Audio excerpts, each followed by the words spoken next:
خداوند تعالیٰ نے جو ہمارے لیے شریعت بھیجی ہے، احکام بھیجے ہیں، عقائد بھیجے ہیں، رول اور ریگل بھیجے ہیں، ان کی تشریح پیش کرتے ہیں۔ تو اس زمن میں بعض اوقات کسی آیت سے استفادہ کرتے ہیں اور بعض اوقات ائمہ علیہ السلام کے کلام پاک سے مستفیض ہوتے ہیں۔ امام رضا علیہ السلام کی حدیث آپ کی خدمت پیش کرتے ہیں، وَإِنَّ مِنْ حَقِّ الْمُؤْمِنِ عَلَى الْمُؤْمِنِ، مومن کا مومن پر حق ہے، ہر انسان کے دوسرے انسان پر حق ہے، بعض اوقات انسان ہونے کے ناطے سے، بعض اوقات کسی رشتے کی بنیاد پر ہے، بعض اوقات کسی اور تعلق کی بنیاد پر ہے، بعض اوقات ہمسایہ ہونے کی وجہ سے، اور بعض اوقات دوست ہونے کی وجہ سے کوئی حقوق ہے۔ لیکن ایک شیعہ کا شیعہ پر حق ہے، اس حق کو امام بیان کرتے ہیں۔ پہلا حق ہے المودۃ لہ فی صدورہ، فی صدرہ، پہلا آپ کی گردن پر مومن کا حق ہے کہ آپ مومن سے محبت کریں، اور محبت صرف زبانی نہیں ہوتی، اس کے تقاضے ہوتے ہیں، اس کی کنڈیشنز ہیں، اس کی شرائط ہیں۔ دیکھیں آپ ذہن میں تصور کریں، کسی آدمی سے ہم محبت کرتے ہیں تو کیا کرتے ہیں اس کے لیے؟ اس سے محبت کرتے ہیں تو اس کا دفاع کرتے ہیں، اس سے محبت کرتے ہیں تو اس پر تہمت نہیں لگاتے، اس سے محبت کرتے ہیں اسے جھٹلاتے نہیں ہیں، اس سے محبت کرتے ہیں تو اسے کوئی پریشانی ہو تو پریشانی کو حل کرنے کی کوشش کرتے ہیں، نہ کہ اس کی پریشانی میں اضافہ کرتے ہیں۔ بس مومن کا مومن پر حق ہے، پہلا یہ ہے کہ آپ اس سے پیار و محبت کریں۔ پیار و محبت کا کیا مطلب ہے؟ دکھائی دے تو فوراً خوش ہو جائیں، اس کو نہ پائیں تو کمی محسوس کریں، کہیں آپ کو کوئی خدا نعمت دے رہا ہو تو ذہن میں احساس ہو کہ کاش کہ میرے مومن بھائی کو بھی مل جائے۔ یعنی محبت کا یہ تقاضا ہوتا ہے نا، محبت کسی سے کرنا صرف زبانی کلام میں نہیں ہوتا۔ آپ کسی آدمی سے محبت کرتے ہیں تو دو بنیادیں اس کی، ایک کہ کچھ چیزیں اس کے لیے آپ چاہتے ہیں اور کچھ چیزیں اس سے روکنے کی کوشش کرتے ہیں۔ جو اپنے لیے چاہتے ہیں اس کے لیے چاہتے ہیں، جو چیز اپنے لیے پسند نہیں کرتے اس کے لیے ناپسند کرتے ہیں۔ پہلی یہ ہے کہ پہلا حق مومن کا مومن یہ ہے، مومن پر یہ ہے کہ اس سے محبت کرتا ہے۔ والمواساۃ لہ فی مالہ، کہ اپنے مال میں اس کے لیے مواسات رکھتا ہے۔ مواسات کے لیے بہترین تعریف آپ کی خدمت میں عرض کروں، ڈیفینیشن کیا مواسات کی؟ امام کے سپاہی ابو الفضل کے بارے میں، المواسی لہ اخیہ، المواسی لاخیہ، کہ غازی عباس کے مواسات کا کردار ادا کیا امام حسین کے لیے۔ کیا کون سا مواسات؟ کہ نہر پر پہنچ گئے ہیں، پانی اویلیبل ہے، پی سکتے ہیں، لیکن مواسات چاہتے ہیں۔ کیسے ہو سکتا ہے کہ میں پانی پیوں میرا بھائی پیاسا رہے؟ یہاں پر بھی یہ کہ المواساۃ لہ فی مالہ، مومن کو چاہیے اپنے مومن بھائی کے لیے مال میں حصہ رکھے، یہ کم از کم تمنا کرے کہ میرے مومن بھائی کے پاس بھی یہ چیز ہونی چاہیے، اس کے پاس بھی خدا اسے بھی یہ نعمت دے، کم از کم تمنا کرنا کم از کم ہے، زیادہ سے زیادہ کوشش کی جائے اس کے لیے بھی۔ وَالنُّصْرَةُ لَهُ عَلَى مَنْ ظَلَمَهُ، تیسرا حق یہ ہے کہ مومن کو چاہیے کہ مومن کی مدد کرے، نصرت کرے، جہاں کہیں وہ مظلوم واقع ہو رہا ہو، کوئی اس پر اٹیک کر رہا ہے، کوئی اس کی غیبت کر رہا ہے، کوئی اس پر تہمت لگا رہا ہے، کوئی اس پر دباؤ خواہ مخواہ بڑھا رہا ہے بغیر کسی وجہ کے، تو وہاں مومن کو چاہیے کہ مومن کی کیا کرے؟ مدد کرے۔ وَإِنْ كَانَ فِئٌ لِلْمُسْلِمِينَ، اور کہیں بھی مسلمانوں کا کوئی حصہ بنتا ہو کسی چیز کے لیے، وَكَانَ غَائِبًا، مسلمانوں میں کوئی چیز تقسیم ہو رہی ہے اور آپ کا مومن بھائی، مسلمان بھائی جس سے محبت کرنی آپ کے لیے ضروری ہے وہ نہیں ہے وہاں پر، اس کے لیے بھی حصہ لیں۔ آج کل تو نہیں ہے، پرانے زمانے میں ہوتا تھا، گاؤں میں گوشت تقسیم ہو رہا ہے فری میں، صحیح، کہیں خیرات ہو رہی ہے، کہیں کوئی چیز بانٹی جا رہی ہے، کہیں نیاز بانٹی جا رہی ہے۔ پرانے زمانے میں غربتوں کا زمانہ ہوتا تھا، تو وہاں پر یہ تھا، مومن کے لیے یہ تھا کہ وہ اپنے مومن بھائی کے لیے بھی حصہ لے۔ یہ محبت کا تقاضا ہے۔ وَكَانَ غَائِبٌ أَخَذَ لَهُ بِنَصِيبِهِ، وہ مومن نہیں ہے تو اس کا نصیب، اس کا حصہ بھی لے۔ وَإِذَا مَاتَ فَالزِّيَارَةُ إِلَىٰ قَبْرِهِ، مومن کا مومن پر حق ہے کہ جب مومن دنیا سے چلا جائے، فوت ہو جائے، خدا کی رحمت میں چلا جائے، تو کیا اس کی قبر کی زیارت کرے۔ آپ مومنین میں سے ایک درخواست ہے، آپ تشریف فرمائیں، آپ میں سے ایک آدمی ایک یہ ذمہ داری لے لیں کہ مہینے میں کم از کم نماز جمعہ کے بعد ایک دفعہ ہم مومنین اور مومنات کی قبور کی زیارت کے لیے جائیں۔ ایک آدمی ذمہ داری لے لے، وہ سب کو موٹیویٹ کرے، سب کو بتائے، گاڑیوں کا انتظام ہو، جن کے پاس گاڑی نہیں ہے دوسرے کی گاڑی میں بیٹھ جائیں، ہم جائیں وہاں، آدھا گھنٹہ 10 منٹ 20 منٹ جو ہے وہ فاتحہ پڑھیں، تاکہ ہماری نسلوں کو یہ چیز یاد رہے۔ جہاں مجلس سننا، مجلس پڑھنا، ماتم کرنا، نماز پڑھنا، روزہ رکھنا، مساجد میں جانا، امام بارگاہ میں جانا ضروری ہے، اور لوازمات دین میں سے وہاں قبور کی زیارت کرنا بھی اسی طرح ہے۔ یہاں پر نہیں ہے۔ پاکستان میں تو ایک دن مقرر ہوتا ہے، کم از کم سال میں ایک دفعہ سارے لوگ جاتے ہیں، جی ہر جمعے کو جاتے ہیں، جمعرات کو جاتے ہیں، دیا جلایا جاتا ہے، وہاں فاتحہ پڑھی جاتی ہے، قرآن خوانی ہوتی ہے، لیکن افسوس سے یہاں پر ایسا نہیں کرتے۔ حالانکہ زیادہ ضرورت یہاں ہے، کیونکہ ہم نے اگلی نسلوں تک کچھ چیزیں منتقل کرنی ہیں، اس آئندہ نسلوں تک منتقل کرنے کے لیے ہمارے ممالک میں کئی ذرائع ہیں، یہاں صرف 1-2 ذریعے ہیں۔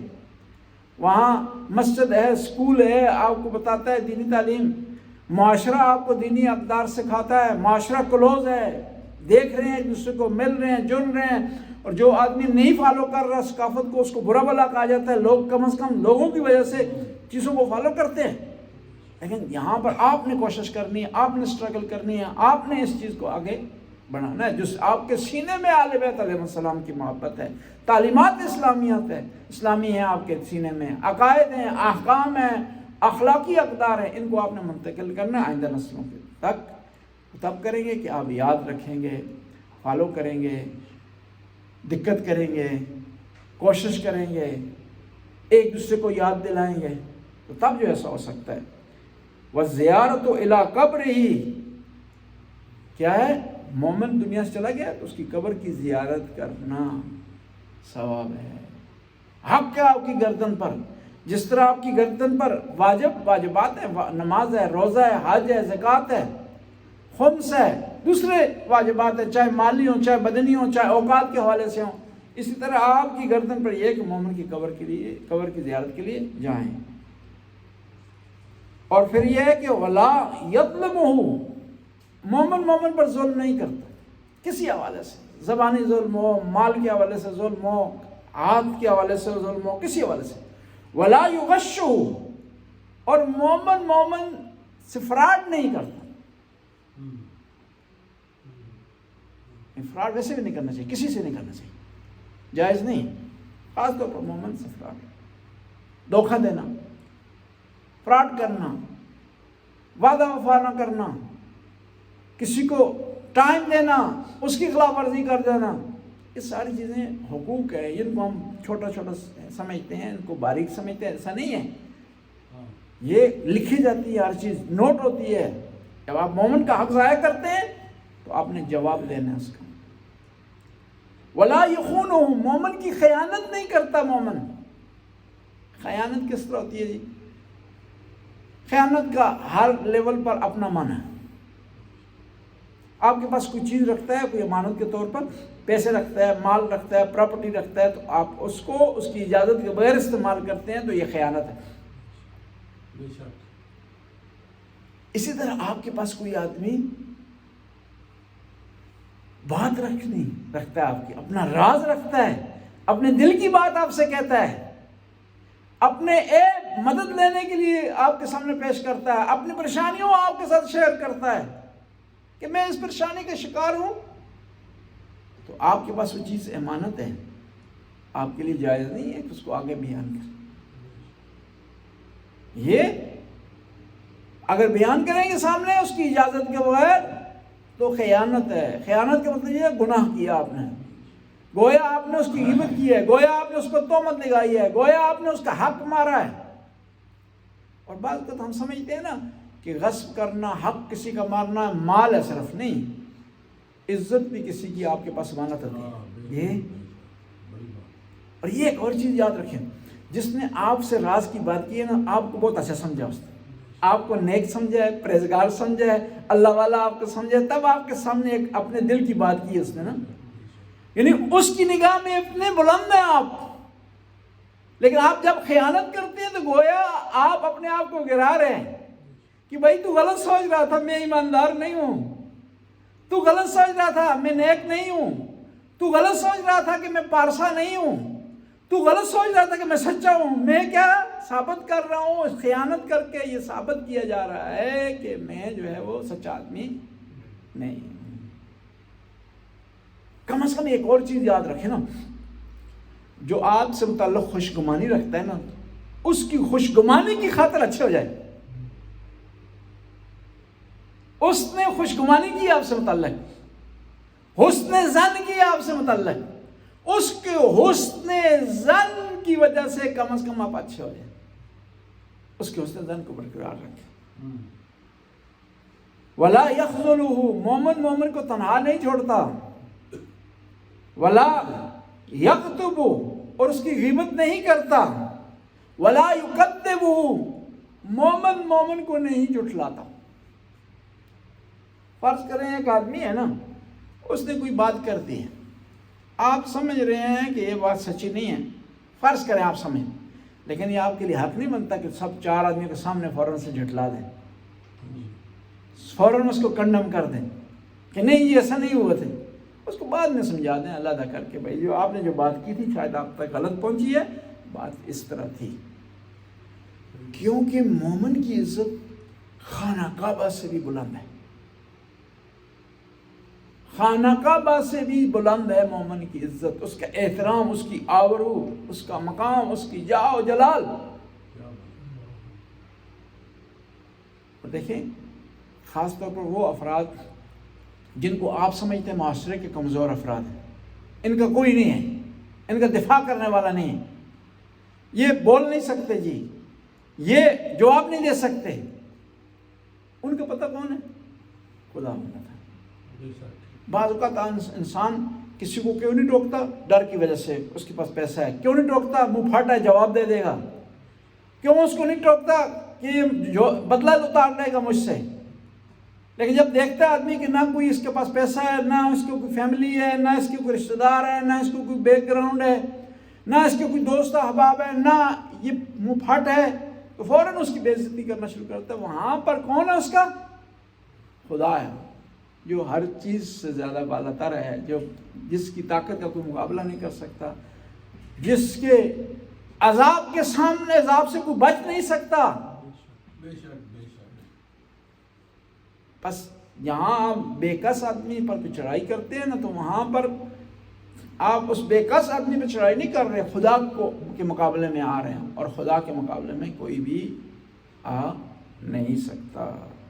بس وہاں پر خدا سے ڈرا جائے، اور کسی بہرحال کوشش کیجیے کسی نہ کمزور آدمی کی توہین کریں، نہ طاقتور آدمی کی توہین کریں، کسی کی توہین نہ کریں، اور خاص طور پر جو آدمی جس کو آپ سمجھتے ہیں کہ وہ کمزور ہے، اس کا کوئی نہیں ہے۔ بسم اللہ الرحمن الرحیم، الحمدللہ رب العالمین، اللہم لک الحمد بدیع السماوات والارض والجلال والاکرام، رب الارباب والہ کل مالک وخالق کل مخلوق وارث کل شیء لیس کمثلہ شیء اللهم صل على محمد وآل محمد واجعل أيمن يومنا أحدنا وأفضل صاحبنا وخير وقت دللنا فيه واجعل من أرض من مر عليه الليل والنهار من جملة خلقك وأشفع لما أوليت من علمك وشرعت من شرائك وأوقف هم حذرت من ناهيك على سائر خلقك في يوم هذا وساعة هذا ومستقر هذا إني أشهد أنك أنت الله الذي لا إله إلا أنت قائم قسط عدل في الحكم رؤوف بالعباد وأن محمدا عبدك ورسولك وخيرك من خلقك فعملت رسالتك فأدى فأمرت لصلاة الجمعة لأمتي فنصح له اللهم صل على محمد وآل محمد صلوات أكثر ما صليت على أحد من خلقك وأجزي أن أفضل وأكرم وجزيت أحد من أنبيائك عن أمتي إنك أنت العزيز الحكيم. بسم الله الرحمن الرحيم. قل هو الله أحد الله